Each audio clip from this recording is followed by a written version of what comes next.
Satu indikator penilaian irama gerakan adalah kesesuaian dan ketetapan antara pengaturan dan pengendalian impuls tenaga kepada otot-otot yang bekerja dengan kebutuhan yang diperlukan dalam pelaksanaan setiap bagian gerakan.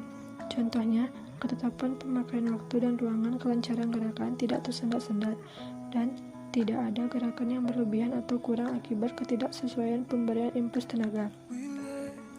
Kekonstanan gerakan adalah akurasi ketetapan pengulangan gerakan yang sama yang dilakukan secara berulang-ulang kali. Contohnya sangat dipengaruhi oleh keadaan kondisi fisik. Semakin rendah kondisi fisik, semakin tidak ketetapan pelaksanaan gerakan.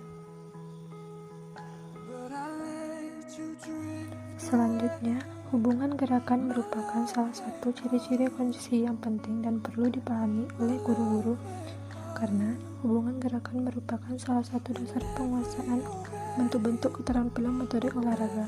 Contohnya adanya kelebihan kegerakan yang berlebihan yang tidak diperlukan dan mempengaruhi secara negatif pada gerakan berikutnya. Kelancaran gerakan adalah suatu ciri-ciri yang menggambarkan kontinuitas dari jalannya suatu gerakan. Contohnya sangat dipengaruhi oleh kesesuaian transfer impuls tenaga, sangat dipengaruhi oleh aktivitas fisik, sangat dipengaruhi oleh pengalaman relatif pada gerakan berikutnya. Kelancaran gerakan adalah suatu ciri-ciri yang menggambarkan kontinuitas dari jalannya suatu gerakan. Contohnya sangat dipengaruhi oleh kesesuaian transfer impuls tenaga, sangat dipengaruhi oleh aktivitas fisik, sangat dipengaruhi oleh pengalaman gerakan. Keluasan gerakan adalah luas yang terpakai oleh bagian tubuh atau seluruh tubuh dalam melaksanakan keseluruhan gerakan. Contohnya, luas gerakan yang berlebihan atau terlalu sempit dari seharusnya. Luas ruangan yang terlalu sempit mengakibatkan frekuensi gerakan yang tinggi. Ketepatan gerakan sangat menentukan dalam pencapaian dalam pelaksanaan suatu gerakan.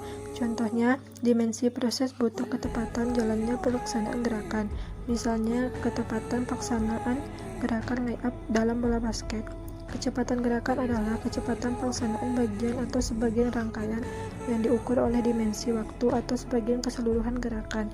Contohnya dipengaruhi oleh besarnya tenaga yang digunakan dan arah gerakan. Berikutnya, program gerakan adalah bentuk suatu gerakan yang berhasil dibangun oleh seseorang secara psikis berdasarkan informasi atau instruksi yang diterima dan diolahnya. Contohnya, ketidaklengkapan informasi oleh guru tentang bentuk dan sifat gerakan yang dilakukan. Bayangan gerakan adalah rencana gerakan yang dilakukan oleh individu. Contohnya, meliputi sistem atau urutan gerakan impuls tenaga kepada otot-otot yang bekerja dan pelaksanaan gerakan yang dilakukan. Kedua, kualitas gerakan adalah suatu ciri-ciri yang menggambarkan kontinuitas dari jalannya suatu gerakan. Kelancaran gerakan juga disebut aliran gerakan.